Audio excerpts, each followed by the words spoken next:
ఆదికాండము 35వ అధ్యాయము 16వ వచనం నుండి 2 వచనాలు మనం చదువుదాం. వారు బేతేలు నుండి ప్రయాణమైపోయిరి. ఎఫ్రాతాకు వెళ్ళు మార్గంలో మరికంత దూరం ఉన్నప్పుడు రాహేలు ప్రసవించుచు ప్రసవ వేదనతో ప్రయాసపడెను. ప్రయాస అండి, ప్రసవం అండి.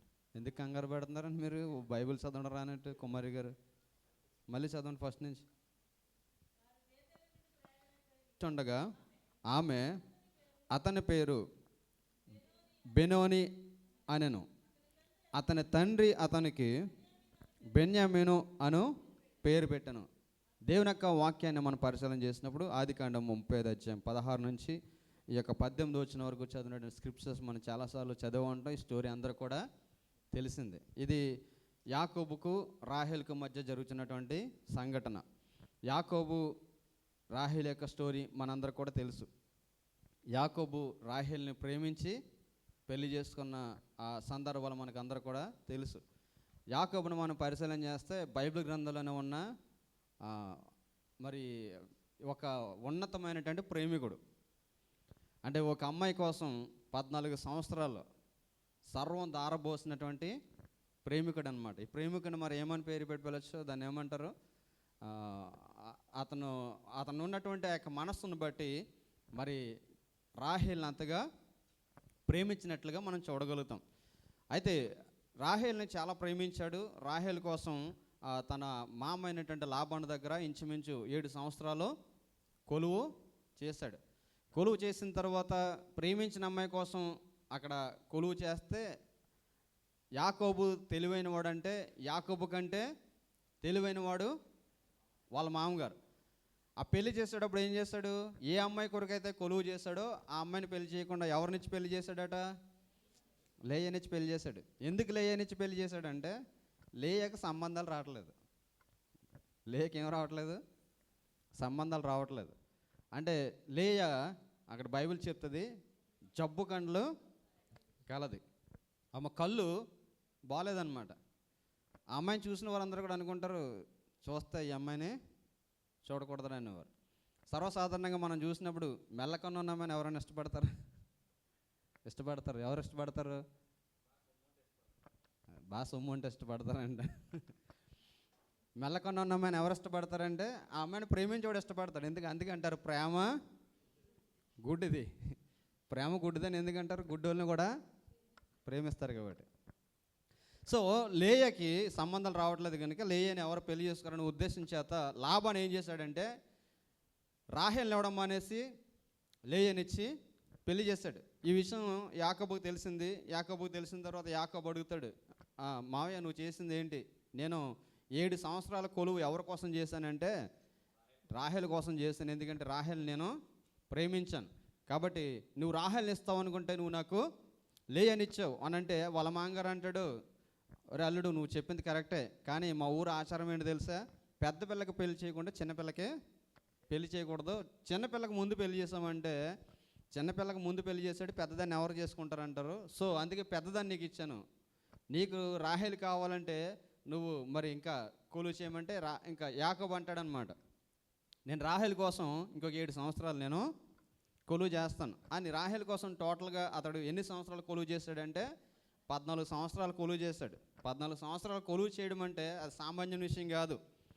యాకోబు ఒకసారి స్టేట్మెంట్ వేస్తాడు, నేను పగలు ఎండకి ఎండిపోయాను, మంచుకు తడిచిపోయాను అంటాడు. అంతగా దాస్యం చేశాడు అనమాట తన మామగారికి, అంటే వాళ్ళ మామయ్యకు. ఇంత ప్రేమించి పెళ్లి చేసుకున్నాడు రాహేల్ని పెళ్లి చేసుకున్న తర్వాత చాలా సంవత్సరాలు రాహేల్కి పిల్లలు పుట్టలేదు. వారి యొక్క దాంపత్య జీవితంలో వారికి పిల్లలు పుట్టలేదు.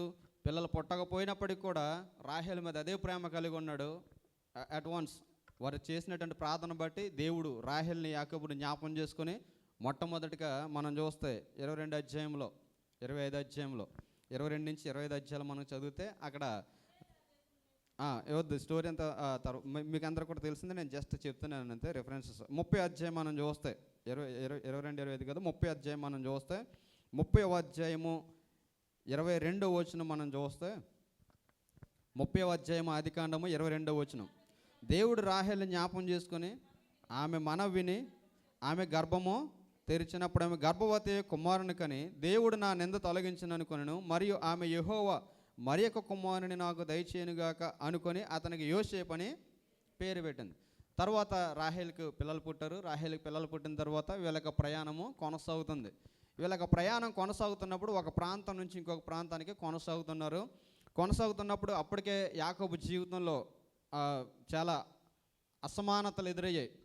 యాకోబు జీవితం బ్లెస్డ్ లైఫ్గా ఉండాలి, కానీ యాకోబు జీవితం ఆశీర్వదించబడిన జీవితంగా లేదు. చాలాసార్లు నేను చెప్తూ ఉంటాను, చాలాసార్లు మనం ఏమనుకుంటామంటే దేవుడు మనల్ని దీవిస్తే మనం దీవించబడిపోతాం అని అనుకుంటాం, కానీ దేవుడు మనల్ని దీవించిన ఆ దీవెన మన మీదకి రావాలంటే కొన్ని మనకు అడ్డుగా ఉండవు, మనం తీసేసుకుంటా దీవెన మనము అనుభవించగలుగుతాం. ఇప్పుడు ఒక సాఫ్ట్వేర్ ఉంది, సాఫ్ట్వేర్ పని చేయాలంటే ఆ సాఫ్ట్వేర్ ఇందులో వేసుకోవాలి. వాట్సాప్ని మనం యూజ్ చేయాలంటే వాట్సాప్ ఉందని మనకు తెలుసు. వాట్సాప్ ఎలా యూజ్ అవుతుంది? అది డౌన్లోడ్ చేసుకుంటే దాన్ని యాక్టివేట్ చేసుకుంటే యూజ్ అవుతుంది. సేమ్ బ్లెస్సింగ్ కూడా అంతే.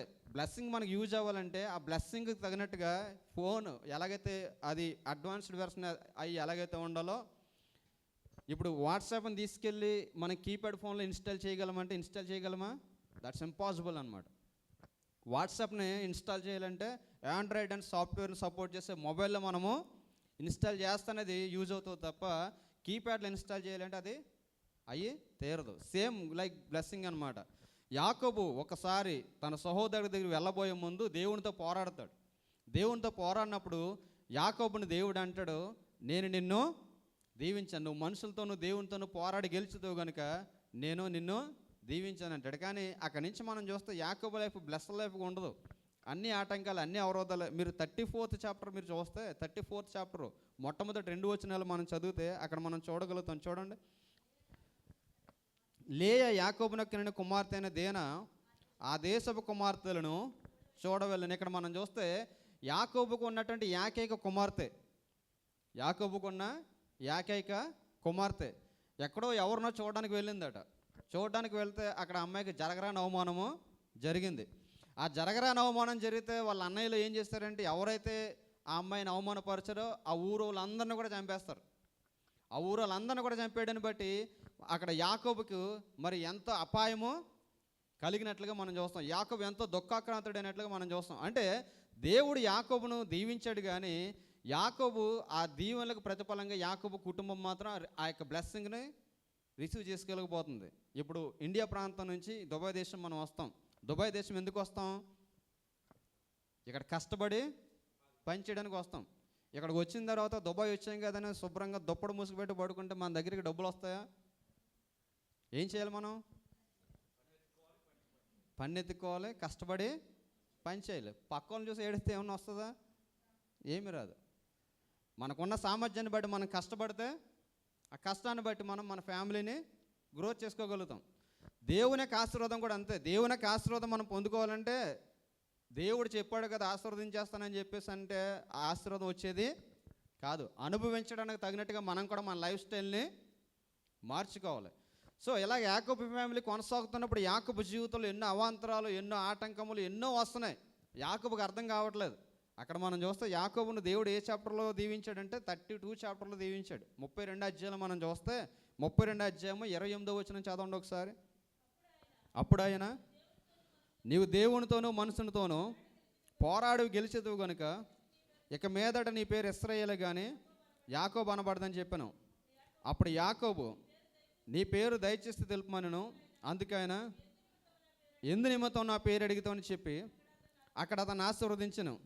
యాకోబు చూడండి, అక్కడ మనం చూస్తే నీవు ఎందు నిమిత్తం నా పేరు అడిగితామని చెప్పి అక్కడ అతనిని ఆశీర్వదించాడు. అక్కడ అతను ఏం చేశాడట? ఆశీర్వదించినాడు. ఎవరో? తిమోతియో లేదంటే ఉదయ్ కుమారో కాదు. ఆశీర్వదించినవాడు ఎవరో? దేవుడు ఆశీర్వదించాడు. దేవుడు డైరెక్ట్గా బ్లెస్ చేసినప్పుడు యాకోబుకి లైఫ్ ఎలా ఉండాలి? దేవుడు డైరెక్ట్గా వచ్చి నేను ఆశీర్వదించాను యాకోబు నిన్ను అన్నప్పుడు యాకోబుకి లైఫ్ ఎలా ఉండాలి చెప్పండి? చాలా ఆశీర్వదకరంగా, దీవెనకరంగా ఉండాలి. వెరీ నెక్స్ట్ చాప్టర్ మనం చూస్తే ఆ 34th చాప్టర్ మనం చూస్తే అక్కడ ఏం జరిగిందంటే అక్కడ తన కుమార్తెకు అవమానం జరిగింది. చూడండి 30వ వచనం, 34వ అధ్యాయం 30వ వచనం చదవండి. అప్పుడు యాకోబు సిమ్యోనును లేవీయును చూచి, మీరు నన్ను బాధ పెట్టి ఈ దేశ నివాసులైన కనానీయులలో పెరిజ్జీయుల్లో అసహ్యునిగా చేసేదిరి. నా జనసంఖ్య కొంచెమే, వారు నా మీదకి గుంపుగా వచ్చి నన్ను చంపేదరు. ఇక్కడ మనం చూస్తే యాకోబు మీదకి ఏమొచ్చింది? భయం వచ్చింది.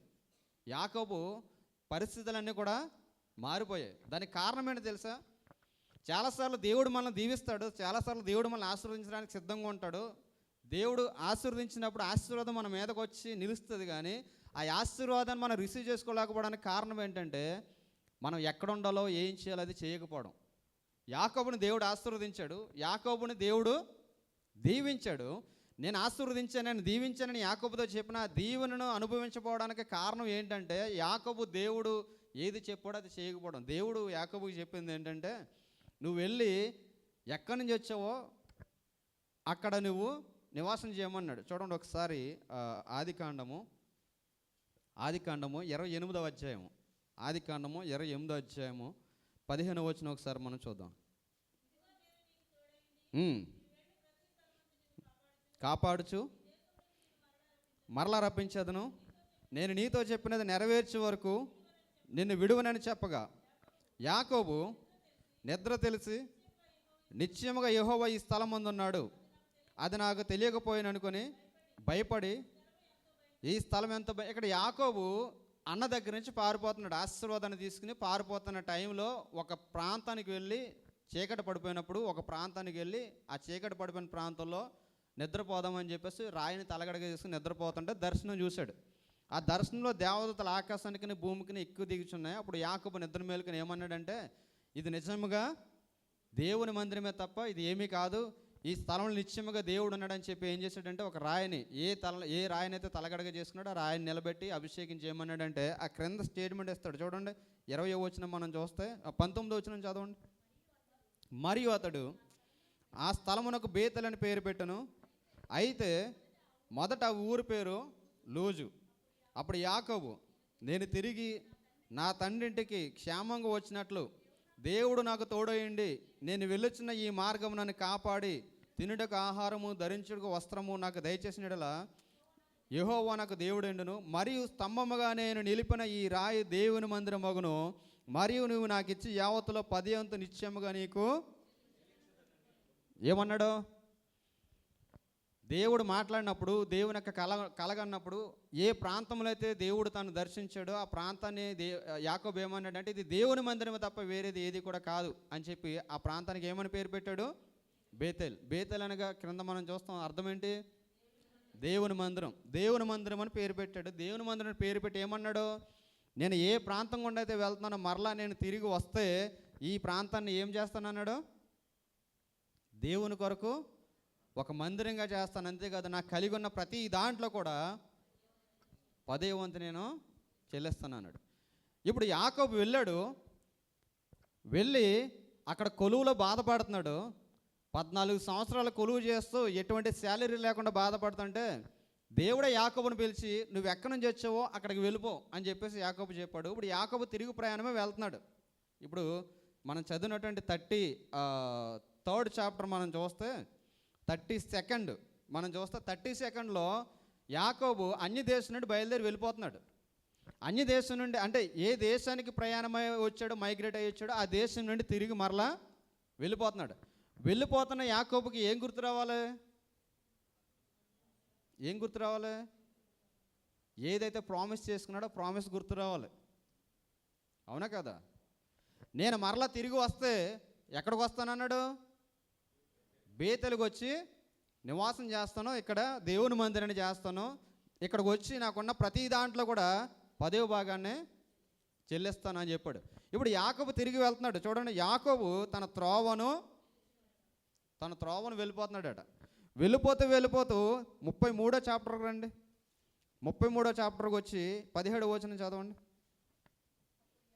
అప్పుడు యాకోబు సుక్కోతుకు ప్రయాణమైపోయి తనకు ఒక ఇల్లు కట్టించుకొని తన పశువులకు పాక వేయించను, అందుచేత ఆ చోటుకి సుక్కోతు అని పేరు పడు. ఇప్పుడు ఎక్కడికి వచ్చాడట? సుక్కోతుకు వచ్చాడు. ఎక్కడికి వెళ్ళాలి యాకోబు? బేతెలుకి వెళ్ళాలి. బేతుల్లో ఉండవలసినటువంటి యాకోబు ఎక్కడికి వెళ్ళాడు? సుక్కోతికి వెళ్ళాడు. అంటే ఉండకూడని ప్రదేశంలో ఉన్నాడు. ఏం చేశాడు? ఉండకూడని ప్రదేశంలో ఉన్నాడు. దేవుడు ఏం చెప్పాడు? యాకోబు నేను నిన్ను ఆశీర్వదిస్తాను, వెనక్కి వెళ్ళిపో అంటే యాకోబు ఎక్కడాగాడు? మధ్యలో ఆగిపోయాడు. దేవుడు వెళ్ళమన్న చోటకి వెళ్ళలేదు. చాలాసార్లు దేవుడు నన్ను దీవించేస్తాడు, దేవుడు నన్ను ఆశీర్వదించేస్తాడు అని నువ్వు అనుకోవచ్చు. యాకోబుకు దేవుడు డైరెక్ట్గా దీవెనిచ్చినా కూడా యాకోబు మీదకి దేవుని యొక్క దీవెన రాలేదు. దానికి కారణం ఏంటి తెలుసా? ఆ దీవెనకు తగినట్టుగా యాకోబు యొక్క లైఫ్ స్టైల్ లేదు. ఇప్పుడు అందుకే ప్రయాణ మార్గంలో ఉన్నాడు. ఆ 34th చాప్టర్ మీరు చదవండి. ఎక్కడో సుక్కోతులు వేసుకున్నాడు. ఆ సుక్కోతులో గుడారం వేసుకున్న తర్వాత వాళ్ళ కూతురు ఏం చేసిందంటే ఆ ఊరి ప్రజలను చూడడానికి వెళ్ళిందట. ఆ ఊరి ప్రజల్ని చూడడానికి వెళ్ళింది. ఆ చూడడానికి వెళ్తే ఆ అమ్మాయిని చూసి ఒక అబ్బాయి మనసు పడ్డాడు. అక్కడ జరగరాని సంఘటనలు జరిగితే ఆ తర్వాత వీళ్ళ అన్నదమ్ములు వెళ్ళి మా చెల్లిని ఎలా చేస్తారని చెప్పేసి ఏం చేస్తారంటే ఆ ఊర్లో వాళ్ళందరినీ కూడా నరికేస్తారు. ఏకంగా వెళ్ళి కత్తులు పట్టుకుని వెళ్ళి నరికేస్తారు. అసలు యాకోబు దేవుడు చెప్పిన చోట ప్రాబ్లం వచ్చిందంటే ఈ ప్రాబ్లము రాదు. సర్వసాధారణంగా యాకోబు క్యారెక్టర్లో మనల్ని కూడా పెట్టుకుంటే చాలాసార్లు మనం ఏదైనా ప్రయాణం వెళ్తున్నప్పుడు మొట్టమొదటి టైము ఇండియా నుంచి ఇటువంటి దుబాయ్ ప్రాంతం వస్తున్నప్పుడు చాలాసార్లు మనం అనుకుంటుంటాం, నేను కానీ దుబాయ్లో మంచి జాబ్లో సెట్ అయిన తర్వాత వచ్చిన మొట్టమొదటి శాలరీ ఎవరికి ఇస్తాను? ఈ విజిట్ క్లియర్ అయిపోయి కానీ నాకు జాబ్ వచ్చిందంటే ఫస్ట్ శాలరీ మాత్రం నేను ఎవరికి ఇస్తాను? కానీ మనకు ముందే ఏం కనిపిస్తుంది అంటే అప్పుడు తర్వాత చూద్దాం అనుకుంటాం. సేమ్ యాకోబు లాగా అనమాట. దేవుడు విస్తారంగా ఆశీర్వదిస్తానన్నాడు, కానీ దేవుని మందిలో ఉండాల్సినటువంటి యాకోబు దేవుడు ఎక్కడ నివాసం చేయమన్నాడో నివాసం చేయమన్న చోట కాకుండా నివాస యోగ్యము కాని ప్రాంతాన్ని ఎన్నుకున్నాడు. చాలాసార్లు ఒక ఆత్మీయ విశ్వాసిగా నీవైనా నేనైనా దేవుడు దీవించాలి, దేవుడు నిన్ను ఆశీర్వదించాలి, దేవుడు నన్ను ఆశీర్వదించాలంటే దేవుడు ఎక్కడ ఉండమంటే అక్కడ ఉండాలి. దేవుడు నిన్ను ఏం చేయమంటే అది చేయాలి. దేవుడు చెప్పిన డైరెక్షన్ ఒకటి, నీ డైరెక్షన్ ఒకటి అయిందంటే నీ జీవితం అంతా కూడా అలాగే కొనసాగుతుంటుంది. ఇప్పుడు యాకోబు ఎలా ప్రయాణం వెళ్తుంటే చూడండి 35వ అధ్యాయం వచ్చేసరికి 35వ అధ్యాయంలో మరలా దేవుడు అంటాడు యాకోబుతో, నీవు లేచి బేతేలుకి వెళ్ళి అక్కడ నివసించు. ఏమంటున్నాడు? యాకోబు నువ్వు ఎక్కడున్నావు? నేను ఎక్కడికి వెళ్ళమన్నాను, నువ్వు ఎక్కడున్నావు? నువ్వు బేతేలుకి వెళ్ళి ఎక్కడ నివాసం చేయమంటున్నాడు? బేతేలులో నువ్వు నివాసం చేయి. ఒక ఆత్మీయ విశ్వాసిగా నీ సహవాసం ఎవరితో ఉంది?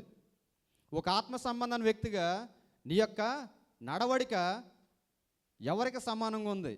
ఒక ఆత్మ సంబంధం విశ్వాసిగా నీ నివాస స్థలం ఎవరి మధ్య నీవు ఏర్పరచుకుంటున్నావు? చాలాసార్లు మనం చూస్తుంటాం కదా, చాలాసార్లు మనం కాంప్రమైజ్ అయిపోతుంటాం. చాలా విషయాల్లో మనం నేను చాలాసార్లు చెప్తుంటాను, ఒక క్రైస్తవ విశ్వాసం ఉన్నటువంటి నీవైనా నేనైనా ఒక ప్రత్యేకత మనకు లేకపోతే, ఆ ప్రత్యేకత నువ్వు చూపించకపోతే నువ్వు దేవుని యొక్క నామాన్ని ప్రతిబింబింప చేయలేవు. దేవుని యొక్క నామాన్ని ప్రతిబింబింప చేయలేవు. నేను అనేక మందికి చెప్తుంటాను, అన్ని సంబంధమైన ఆచారాలు ఉన్న చోట నుంచి మనం బయటకు రావాలి. ఆ తర్వాత కూడా మనం చూస్తే ఆ తర్వాత కూడా యాకోబు జీవితంలో ఉన్నటువంటి లోటుపాట్లు అన్నీ కూడా దేవుడు తెలియజేస్తాడు. చూడండి 4వ వచనం మనం చూస్తే, 4వ వచనం అక్కడ మనం చూస్తే 2వ వచనం కూడా చదువుదాం. యాకోబు తన ఇంటి వారితోనూ తన యొద్దనున్న వారందరితోనూ మీ యొద్దనున్న అన్య దేవతలను పారవేసి మిమ్మల్ని మీరు శుచిపరుచుకొని మీ వస్త్రాలను మార్చుకుని మనము లేచి బేతేలుకు వెళదాం. నా శ్రమ దినమున నాకు ఉత్తరం ఇచ్చి నేను వెళ్ళిన మార్గమున నాకు తోడుండిన దేవునికి బలిపీఠం అక్కడ కట్టేదనని చెప్పాను.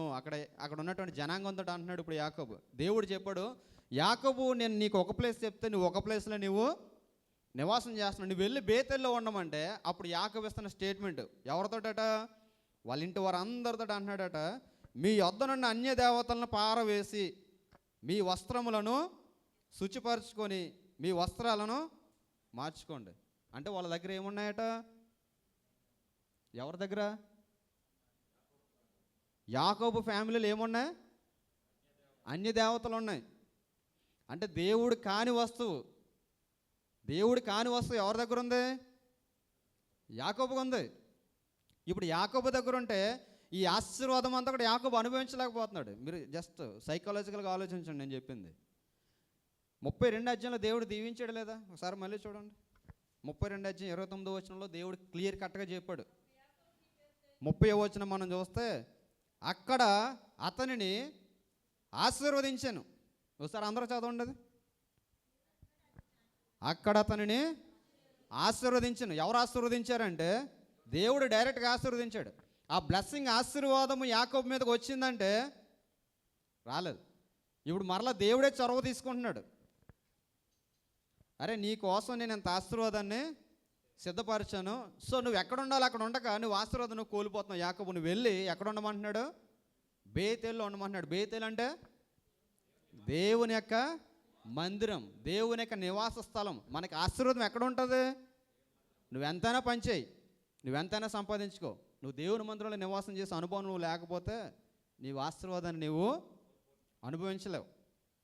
ఇప్పుడు యాకోబుతో దేవుడు అదే చెప్తున్నాడు, నీవు లేచి బేతేలు వెళ్ళమని చెప్తుంటే అప్పటి వరకు కూడా యాకోబుకి అర్థం కాలేదు, ఎందుకు నా లైఫ్ ఎలాగవుతుందని చెప్పేసి అప్పుడు అనలైజ్ చేసుకుంటే అప్పుడు లేచి వాళ్ళ ఫ్యామిలీ అంతా కూడా పిలిచి అంటున్నాడు, ఇదిగో మీరు లేచి మీ దగ్గర ఉన్న అన్ని దేవతలన్నీ కూడా పారవేయండి, మీ యొక్క వస్త్రములు ఏమంటున్నాడు అక్కడ, మీరు శుచిపరచుకోండి అంటే మిమ్మల్ని మీరు పరిశుద్ధపరచుకోండి, మిమ్మల్ని మీరు పవిత్రపరచుకోండి అని చెప్తా అంటున్నాడు. మీ వస్త్రములను మార్చుకోండి అంటే వాళ్ళ వస్త్రధారణ కూడా సరిగ్గా లేదు, వారి యొక్క లైఫ్ స్టైల్ సరిగ్గా లేదు.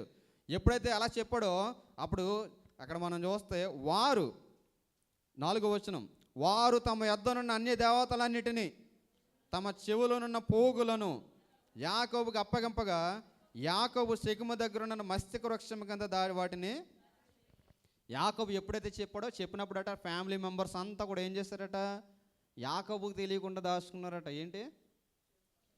అన్య దేవతలు. రాహేల్ అయితే ఎక్కడ పెట్టుకుందట? రాహేల్ ఎవరు? యాకోబు భార్య. యాకోబుకి తెలియకుండానే యాకోబు భార్య ఏం చేసిందట, అన్య సంబంధమైనటువంటి విగ్రహాలన్నీ కూడా తీసుకొచ్చి ఎక్కడ కూర్చుంటుందో దాని కింద పెట్టుకుంది. ఇవన్నీ కూడా ఎక్కడ ఉన్నాయంటే గుడారంలో దాచుకున్నారు. అన్ని సంబంధమైనటువంటి ఆచార సంబంధమైన క్రియలన్నీ కూడా ఎక్కడ దాచుకున్నారు? వీళ్ళు గుడారాల్లో దాచుకున్నారు. ఇప్పుడు గుడారాల్లో దాచుకున్నారు. వారు ఎక్కడైతే నివాసం చేస్తున్నారో వారు నివాసం చేసే స్థలాల్లో అన్య సంబంధమైన ఆచారాలు ఉన్నాయి. అన్య సంబంధమైన ఆచారాలు అక్కడ ఉండడాన్ని బట్టి అక్కడికి ఏం రావట్లేదంటే దేవుని యొక్క దీవెన వారి మీదకి రావట్లేదు. దేవుని యొక్క దీవెన వారు అనుభవించలేకపోతున్నారు. ఇది వాటర్, ఇది బ్లెస్సింగ్. బ్లెస్సింగ్ అక్కడ ఉంది. ఆ బ్లెస్సింగ్ నాకు కావాలంటే ఏం చేయాలి? నేను తీసుకుని తాగాలి. నేను తీసుకుని తాగలేని స్థితిలో ఉన్నానంటే సంథింగ్ రాంగ్ అనమాట. అవునా కదా? ఇప్పుడు యాకోబుకి దేవుడు ఆశీర్వదించాడు కానీ ఆశీర్వాదం ఆ కుటుంబం మీదకే రాలేదు. దానికి కారణం ఏంటంటే అక్కడ చూడండి, వాళ్ళ దగ్గర అన్య దేవత సంబంధమైన ఆచారాలను కూడా తీసివేసిన తర్వాత ఏం చేసాడు, అవన్నీ కూడా తీసుకెళ్ళి ఎక్కడికి పెట్టేశాడు? మస్తిక వృక్షం కింద ఇంకెవరికి కనపడకుండా దాచిపెట్టేసాడట. అంటే మనలో ఉన్న లోపాలు, మనలో ఉన్నటువంటి ఆటంకాలు, దేవుని యొక్క ఆశీర్వాదాన్ని అడ్డుకునే ప్రతీది కూడా మనం ఏం చేయాలి? తీసి ఏం చేయాలి? తగిలించుకుని మరలా వేసుకోవాలా? వాళ్ళు ఏం చేస్తారట? చెవులకున్న పోగులు కూడా తీస్తారట. ఏం చేస్తారు? చెవులకున్న పోగులు కూడా తీసేసి యాకోబుకు అప్పగించారు. అప్పగించి ఆవిడ ప్రయాణం చేసి వెళ్ళిపోతున్నారు. ప్రయాణం చేసి వెళ్ళిపోతుంటే చూడండి 7వ వచనం మనం చూస్తే 6వ వచనం మనం చూస్తే యాకోబు అతనితోనూ జనులందరూ కనాన్లో లూజ్ కనుక బేతేలుకు వచ్చారు. అక్కడ తన సహోదరుని నుండి పారిపోయినప్పుడు దేవుడు అక్కడ అతనికి ప్రత్యక్షమైన కనుక అక్కడ బలిపేటం కట్ట ఆ చోటుకి ఏల్ బేతేలు అని పేరు పెట్టిరి. రెబ్కా దాది అయిన దెబోరా చనిపోయి బేతేలు దిగున సింధూర వృక్షం. ఆ క్రింద మనం చూస్తే 9వ వచనం మనం చూస్తే యాకోబు పద్దనరాము నుండి వచ్చేస్తుండగా దేవుడు తిరిగి అతనికి ప్రత్యక్షమై అతను ఆశీర్వదించాడు. చూసారా ఎక్కడికి వచ్చినాడు? మరలా ఆశీర్వదించాడు. బేతెలుకు వచ్చినాడు. బేతెలు అంటే ఏంటి అర్థం? దేవుడు మందిరానికి వచ్చినప్పుడు ఆశీర్వదించబడ్డాడు. ఇన్ని రోజులు ఎక్కడ తిరిగాడు? ఎక్కడున్నాడు? లూజ్లో ఉన్నాడు. అక్కడ సుక్కోతులో ఉన్నాడు. 33 చాప్టర్ ఇందాక మనం చదవం కదా, సుక్కోతులో పాకలేసుకుని ఉన్నాడు. అక్కడ దేవుని యొక్క ప్లాన్ ఏంటంటే యాకోబు ఆశీర్వదించమనే స్థితిలో ఉండాలి. ఈరోజు చాలామంది దేన్ని పోగొట్టుకుంటున్నారంటే దేవుని మందిరం కంటే ఏదో శ్రేష్టమైంది. మీరు ఏమనుకున్నా పర్లేదు, మీరు ఎంతైనా సంపాదించుకోండి, మీరు ఏదైనా చేసుకోండి, దేవుడు చివరిగా నేను అడిగేది మాత్రం లెక్క ఒకటే. ఈరోజు నన్ను ఆరాధించాల్సినటువంటి ఈ సమయాన్ని నువ్వు ఎవడికి ఇచ్చావు? నువ్వు ఎంత సంపాదిస్తే ఏంటి? ఇంపార్టెంట్ దేనికి ఇవ్వాలి? ఇంపార్టెన్స్ అంటే దేనికి ఇవ్వాలి? మనం దేవుని మందిరానికి ఇవ్వాలి. ఇప్పుడు మీరు చూస్తున్నారా? జనం ఒకసారి స్టాప్ చేయి. తను ఎంతైతే ఆశీర్వదించబడాలో అంత ఆశీర్వాదం యాకోబు పొందుకోలేకపోయాడు. అందుకే దేవుడు క్లియర్ కట్గా చెప్పాడు, యాకోబు నువ్వు వెళ్ళి ఎక్కడ ఉండమన్నాడు? బేతల్లో ఉన్నాడు. బేతల్లో ఉండమని ఏం చేశాడు? నీలో ఉన్నవన్నీ కూడా తీసి పక్కన పెట్టామన్నాడు. అప్పుడు వాళ్ళ కుటుంబంలో ఉన్న అన్నీ కూడా ఏం చేశాడు?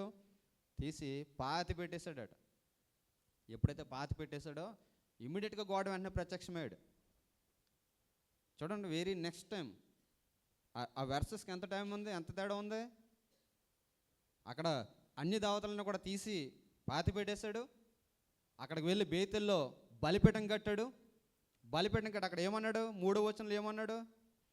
నా శ్రమ దినమున నాకు ఉత్తరం ఇచ్చి నేను వెళ్ళిన మార్గమున నాకు తోడిన దేవునికి అక్కడ బలిపీఠము. అప్పటి వరకు కూడా బలిపీఠం ఎప్పుడు కట్టలేదు. మీరు స్టడీ చేయండి యాకోబు లైఫ్ స్టైల్లో. యాకోబుతో దేవునితో ప్రార్థన చేశాడు, కానీ బలిపీఠం కట్టిన సందర్భం. బలిపీఠం అంటే ఏం చెప్పాను నేను? బలిపీఠం అంటే ప్రార్థించే అనుభవం కలిగి ఉండడం. బలిపీఠం అంటే దేవుని యొక్క సన్నిధానంలో మొరపెట్టే అనుభవం కలిగి ఉండడం. అబ్రహాముకు యాకోబుకు ఇస్సాకు ఉన్నటువంటి తేడా అదే. అబ్రహాము ఏ ప్రాంతానికి వెళ్ళినా ముందే ఏం చేసేవాడట? బలిపీఠం కట్టాడు. యాకోబు ఏం కట్టాడు? ఇక్కడ 33 వచనం చదవండి. 33 అధ్యాయం 17వ వచనం. 33 అధ్యాయం 17వ వచనం. తన కొరకు ఏం కట్టించుకున్నాడట? తన కోసం ఏం కట్టించుకున్నాడు? ఇల్లు కట్టించుకున్నాడు. అనుభవించాడా? ఉన్నదంతా పెట్టి ఇల్లు కట్టాడండి, కానీ దేవుని మందిరం లేదు. సంతోషం ఉందా? ఇక్కడికి వచ్చినప్పుడు అన్నీ కూడా వదిలిపెట్టేశాడు. ఏదైతే కట్టుకున్నాడో అన్నీ విడిచిపెట్టేశాడు. సుక్కోతలు విడిచిపెట్టి ఎక్కడికి వెళ్ళాడు? బేతెలికి వెళ్ళాడు. బలిపీఠం కట్టాడు, ప్రార్థన చేశాడు. దేవుని యొక్క సందాలు ప్రార్థన చేసిన ఎవరు దిగొచ్చారు? దేవుడు దిగొచ్చాడు. నువ్వు నేను అనుకుంటావు దేవుడిని విడిచిపెట్టి నువ్వు ఏదో చేసేస్తే ఏదో ఆశీర్వదించబడిపోతానంటావు. వితౌట్ గాడ్ యువర్ జీరో అనమాట. దేవుడు లేకుండా నువ్వేమీ చేయలేవు, నేనేమీ చేయలేను. అందుకే గాడ్ అంటున్నాడు నువ్వు ఎక్కడ ఉండాలంటే అక్కడ ఉండు. సో ఇలా ప్రయాణం కొనసాగుతుంది. దేవుని చేత ఆశీర్వదించబడ్డాడు, దేవుని చేత ఫైనల్గా దీవించబడ్డాడు. ఇలా ప్రయాణం కొనసాగుతున్నప్పుడు ఈ ప్రయాణ కొనసాగింపులో వాళ్ళు ఒక ప్రాంతం నుంచి ఇంకొక ప్రాంతానికి ప్రయాణం అవుతుంటే ఒక స్టేజ్ వచ్చింది. అక్కడ ఏం జరిగిందంటే 17 వచనం మనం చూస్తే, వాళ్ళ ఎఫ్రాతా మార్గంలో మరి కొంత దూరంలో ఉన్నప్పుడు రాహేలు ప్రసవించుచుండగా, మరికొంత దూరం ఉన్నప్పుడు రాహేలు ప్రసవించుచు ప్రసవ వేదనతో ప్రయాసపడను. ఆమె ప్రసవం వలన ప్రయాసపడుచున్నప్పుడు మంత్రసాని ఆమెతో భయపడకము, ఇది నీకు కుమారుడుగనని చెప్పాను. ఇక్కడ వీళ్ళు ప్రయాణమై వెళ్తుంటే ఈ ప్రయాణంలో రాహేలు ప్రసవ దినాలు వచ్చాయి. అంటే మీరు ఇమాజినేషన్కి వెళ్తే వాళ్ళు ఆ ప్రసవ టైంలో కూడా అంతంత దూరం ప్రయాణం చేసే అనుభవం వారు కలిగిన వారు. అంటే అంత ఫిట్గా ఉండేవారు అప్పట్లో ఉమెన్స్ అనమాట. ఈ రోజుల్లో ఎలా ఉంటున్నారో ఆ రోజుల్లో ఎలా ఉంటున్నారో దీన్ని బట్టి మనము చూడవచ్చు. ఈ రోజుల్లో ఏదైనా అయిందంటే సింపుల్గా ఏమంటున్నారు? Bed rest. ఆ రోజుల్లో 9 నెలల్లో కూడా ప్రయాణం చేస్తున్నారట. 9 నెలల్లో కూడా ఆవిడ నడిచేస్తుంది. ఒకవేళ నడవలేకపోతే దేని మీద ఎక్కించేవారు? ఒంటి మీద కూర్చోబెట్టేవారు. అంటే ఒక్కసారి వాళ్ళకి ఫిట్నెస్ చూడండి, అంత ఫిట్నెస్, అంత ఆరోగ్యవంతంగా ఉండేవారు. ఇప్పుడు ఆమెను చూసినటువంటి ఆ మంత్రసాని అంటుందట, నువ్వేమీ భయపడకో.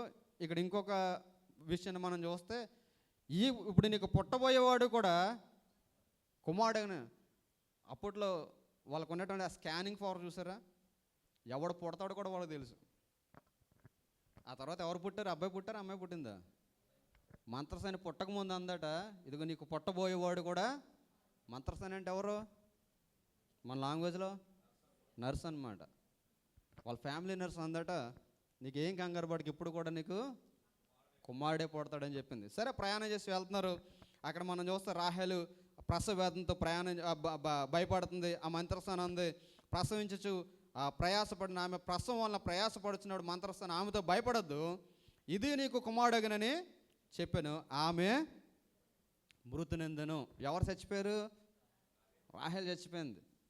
ఎంత అమితంగా ప్రేమించినటువంటి ప్రేమికురాలు, చాలా సంవత్సరాలు కొలువు చేసి పెళ్లి చేసుకున్నటువంటి అమ్మాయి. మొట్టమొదట యోసేపు పుట్టాడు. ఆ తర్వాత ఏమో ఈ ప్రయాణ మార్గంలో ఉండగా రాహేలు చచ్చిపోయింది. యాకోబు లైఫ్ అంతా మీరు పరిశీలన చేసినప్పుడు కళ్ళంట నీళ్ళు వస్తాయి. యాకోబు లైఫ్ మన చాలాసార్లు ఒక్కొక్కసారి మన లైఫ్తో టేల్ అవుతుంటుంది యాకోబు యొక్క లైఫ్. ఇప్పుడు ఏదైనా చేతికి వస్తుంది అనేటప్పటికీ అది ఎలా ఉండదంటే యాకోబు యొక్క లైఫ్లో చేజారిపోతుండదు, ఏదో ఒక నష్టం కలుగుతుండేది. ఇప్పుడు మనం చూస్తే యాకోబు ప్రయాణం చేస్తుంటే రాహేలుకి పిల్లోడు రెండవ కాన్పు టైంలో ఇక పిల్లోడు పుడతాడనగా రాహేలు చనిపోయింది. రాహేలు చనిపోతుంటే ఆ చనిపోయే ముందు అంటున్నారట, చూడండి, ఆమె మృతి పొందును, ప్రాణము పోవుచుండగా ఆమె అతని పేరు బెనోని అనెను. ఇంకా పాపం ఇంకా చచ్చిపోతుంది. ఆ చనిపోతున్న టైంలో కూడా ఆ పుట్టినటువంటి పిల్లని చూసి ఒక పేరు పెట్టింది. ఏమని పేరు పెట్టిందట? బెనోని అని పేరు పెట్టింది. బెనోని అని ఆ పుట్టినోట్లో మనం చూస్తే దాని అర్థం ఏంటి? దుఃఖపుత్రుడు. ఏమని పేరు పెట్టింది?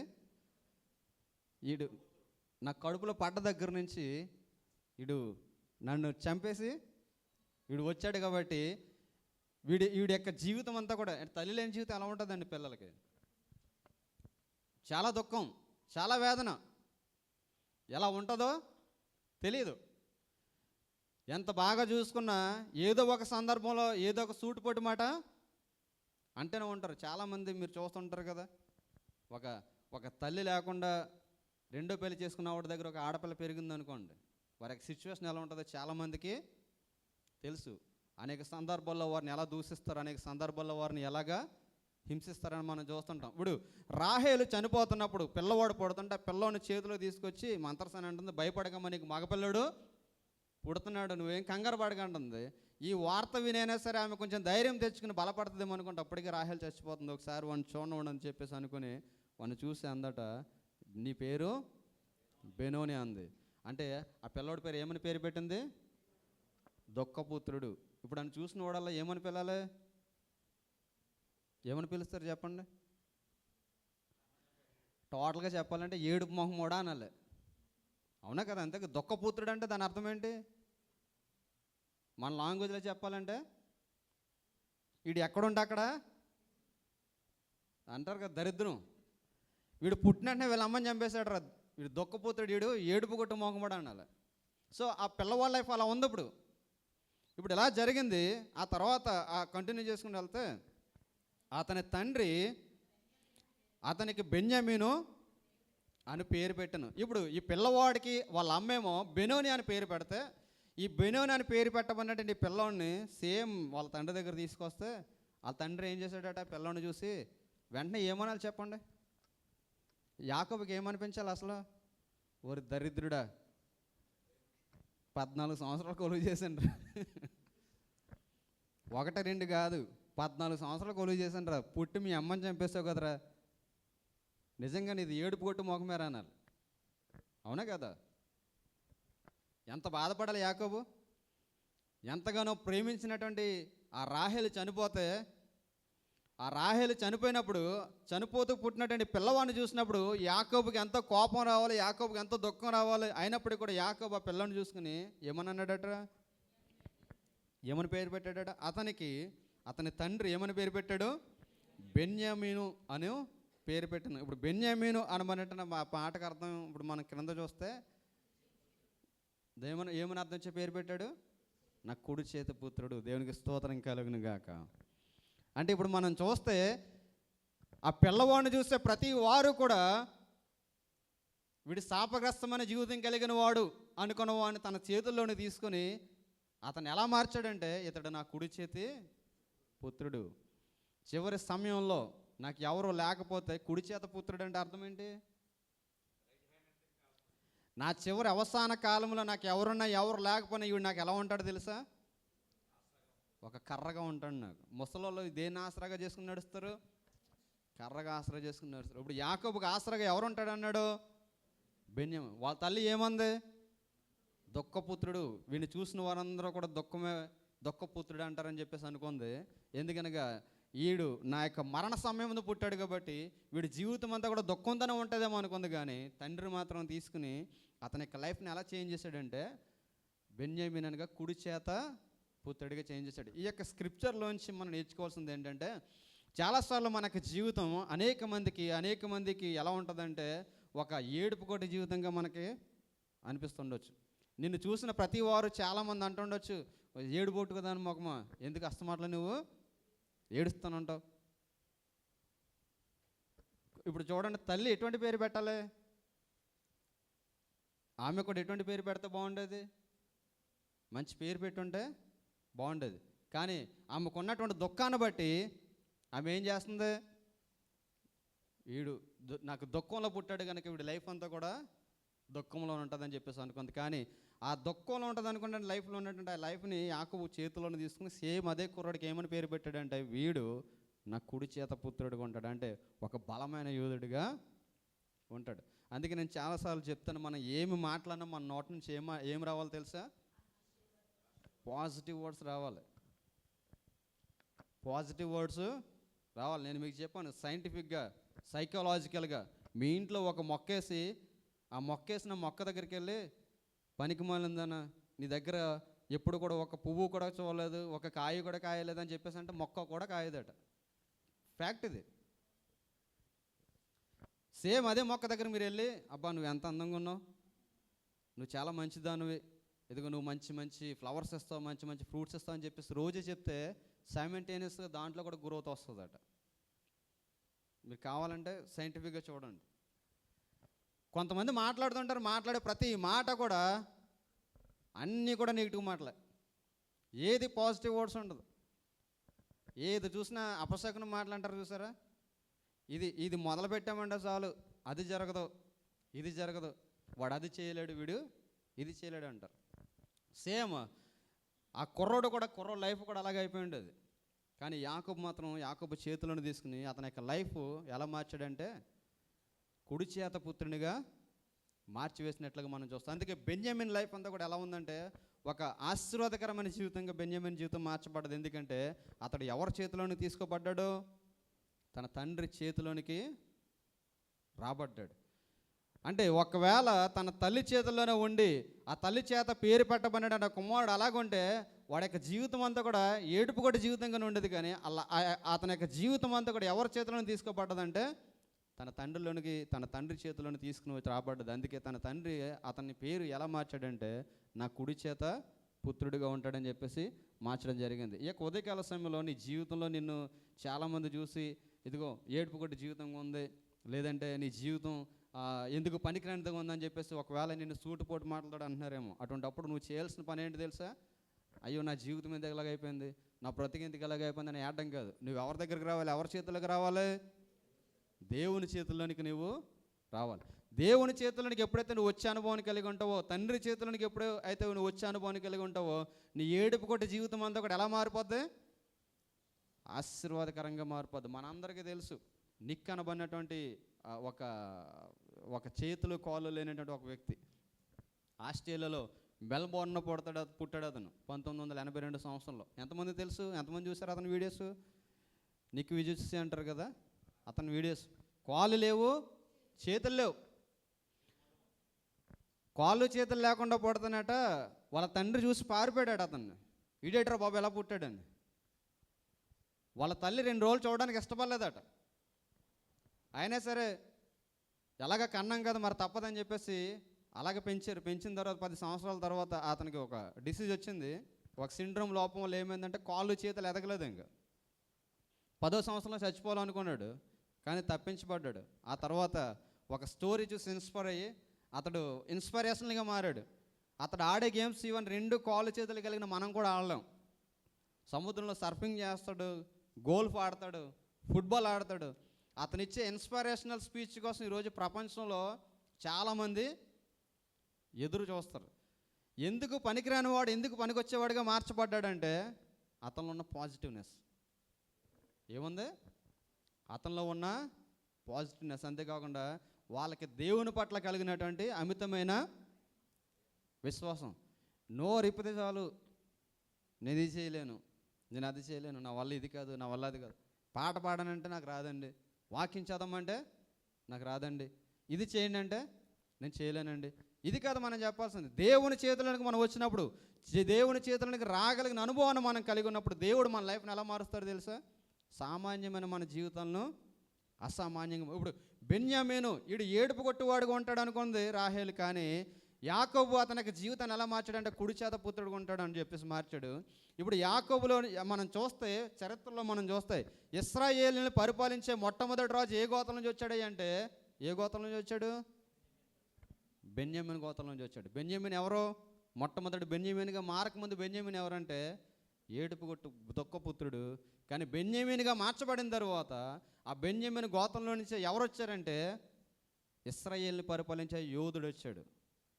ఇశ్రాయేలుని పరిపాలించే మొట్టమొదటి యోధుడు. చూడండి, బెన్యామీను గోత్రం నుంచి ఎవరు వచ్చినా యోధులుగానే ఉన్నారు. న్యాయాధిపతుల గ్రంథము 3వ అధ్యాయం మనం చూస్తే, న్యాయాధిపతుల గ్రంథము 3వ అధ్యాయము, న్యాయాధిపతుల గ్రంథము 3వ అధ్యాయము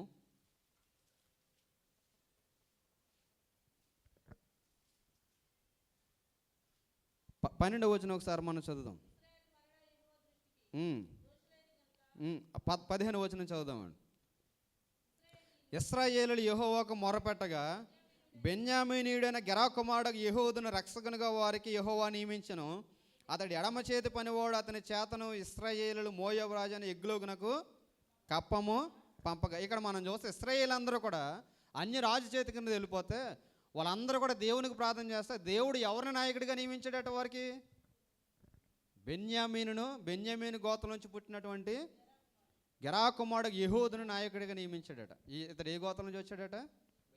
బెన్యామీను గోత్రం నుంచి వచ్చినటువంటి ఒక యవనస్తుడు.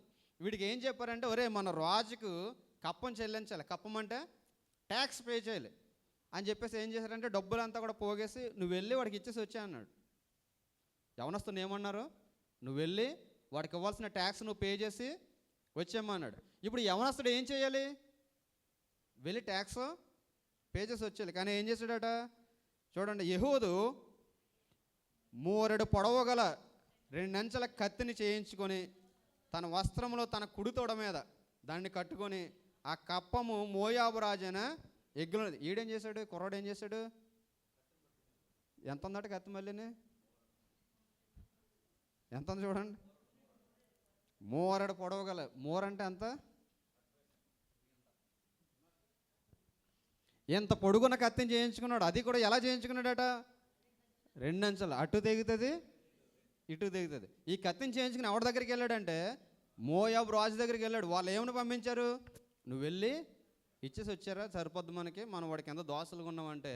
ఈ యవనస్తుడు మాత్రం వెళ్ళి ఏం చేశాడు? ఆ కత్తిని చేయించుకుని ఆ కత్తి తొడ మీద కట్టించుకుని వాడికి ఆ ట్యాక్స్ పే చేసి ఆ తర్వాత అంటాడు చూడండి, 19 వచ్చిన మనం చదివితే, గిల్గాల దగ్గరున్న పెసిలిము దగ్గర నుండి తిరిగి వచ్చి, రాజా రహస్యమైన మాట ఒకటి నీతో చెప్పవాలనగా అతడు తన యొద్ద నిలిచిన వారందరూ వెలుపలకు పోయే వరకు ఊరుకోమని చెప్పాను. యెహూదు అతని దగ్గరికి వచ్చినప్పుడు అతడు ఒక్కడే చల్లని మేడగదిలో కూర్చుండి, నేను యెహూదు నీతో నేను చెప్పవలసిన దేవుని మాట ఒకటి ఉన్నదని చెప్పగా అతడు తన పీట మీద నుండి లేచినప్పుడు యెహూదు తన ఎడమ చేతిని చాపి తన కుడి తొడ మీద నుండి ఆ కత్తిని తీసి కడుపు మీద అతని పొడిచాను. చూసారా ఏం చేశాడట?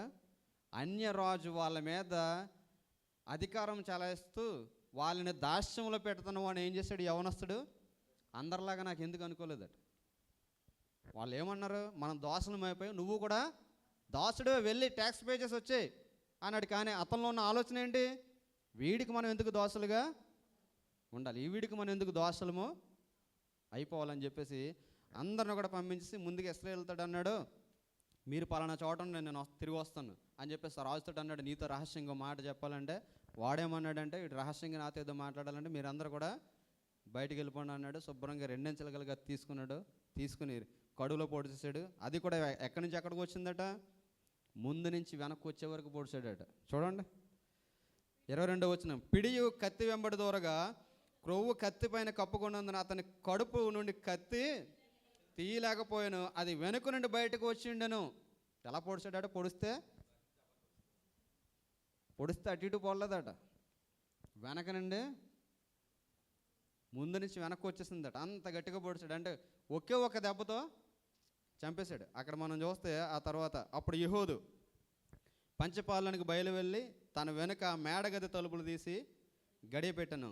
అక్కడ ఆ క్రింద ఇంకా మనం చూస్తే 29 వచ్చిన మనం చూస్తే, ఆ కాలమున వారు మోయాబీయుల్లో బలము గల శూరులైన పరాక్రమశాలులను 10,000 మందిని చంపిరి, ఒకడును తప్పించుకోలేదు. ఆ దినమున మోయాబీయులు ఇశ్రాయేల్ చేతి క్రింద అనపబడగా దేశం 80 సంవత్సరములు ఎలా ఉందట? ఎవరిని బట్టి నిమ్మలంగా ఉంది? యెహూదుని బట్టి. ఎన్ని సంవత్సరాలు? 1-2 కాదట, 80 సంవత్సరాల దేశానికి నెమ్మదినిచ్చాడు. ఎక్కడి నుంచి వచ్చాడు అంటే బెన్యామీను గోత్రం నుంచి వచ్చినాడు. అందరూ వెళ్ళిపోతున్నారు కదా, నాకెందుకని అనుకోలేదు. అందుకే నేను అంటాను, దేవుని పని చేయాలంటే రోషం కావాలి, దేవుని పని చేయాలంటే సమర్పణ కావాలి. ఇప్పుడు వాడు రాజు దగ్గరికి వెళ్ళాడు, కత్తిగాని గురి తప్పితే మొట్టమొదటి ఎవడు చచ్చేవాడు చెప్పండి? యెహూదు చచ్చిపోయేవాడు. యెహూదు జయించాడు కాబట్టి హీరో అన్నారు. యెహూదు చచ్చిపోయి ఉంటే ఇశ్రాయేల్ అందరూ కూడా ఏమనేవారు? అలా అనేవారు కాదు మాస్టర్. ఇది చెప్పింది ఒకటి, చేసింది ఒకటి. ఇది చెప్పింది చేస్తే గొడవలు ఎందుకు వస్తాయి? పోనండి, మనం పండించరమ్మంటే కత్తిచ్చుకుని ఎవడాలమన్నాడు. ఆడ సావుకు వాడే బాధ్యుడు అందరూ. ఇప్పుడు వెళ్ళి ఒకే ఒక్క పోడుతో ఆ శత్రువును జయించాడు కాబట్టి ఇప్పుడు అందరూ కూడా ఏమని చెప్పుకుంటున్నారు? ఈజ్ ఎ హీరో అంటున్నారు అనమాట. ఎన్ని సంవత్సరాలు దేశం నెమ్మదిగా ఉందట? ఒక్కడు పని చేస్తున్నట. అప్పటి వరకు కూడా చేతకని వారు కొన్ని ఇశ్రాయేల్లో బలాజ్యులందరూ కూడా లేచి ఏం చేశారట? చూడండి క్రింద, పరాక్రమశాలులు 10,000 మందిని చంపేశారట. మోయాబీల్లో పరాక్రమశాలులను 10,000 మందిని చంపేశారట ఈ ఒక్కను చూసి. అంటే మనల్ని చూసి 100 మంది ఇన్స్పిరేషన్ అవ్వాలి.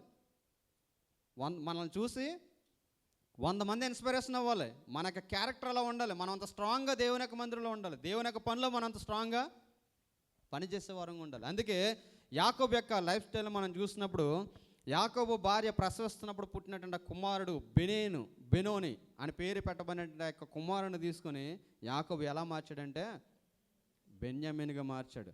అందుకే యాకోబు తన అవసాన కాలంలో అంటాడు, చివరిగా చనిపోతూ బెన్యామీను ఎలా ఉంటాడని చెప్పేసి చెప్తుంటాడు. చీల్చినటువంటి తోడేలు వలె ఉంటాడు అంటాడు బెన్యామీను. బెన్యామీను ఎలా పనిచేస్తాడట? చీల్చినటువంటి తోడేలు వలె ఉంటాడు. తోడేలకి క్యారెక్టర్ మీరు చూసారా? తోడేలు పట్టుకుందంటే అసలు ఇంకా విడిచిపెట్టదు. అది వాసన కానీ చూసిందంటే, ఒకసారి రక్తపు వాసన చూసిందంటే అది ఇంకా చంపే వరకు విడిచిపెట్టదు.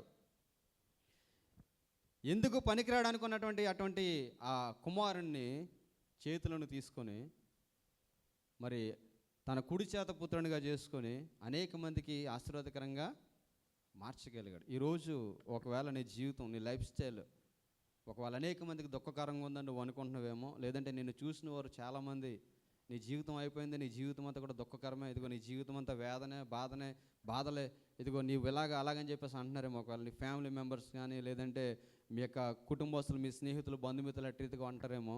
ఒకసారి నువ్వు దేవుని దగ్గరికి, దేవుని చేతులకు వచ్చినట్లయితే ఏడుపు కొట్టి జీవితాన్ని దేవుడు ఏం చేస్తాడు?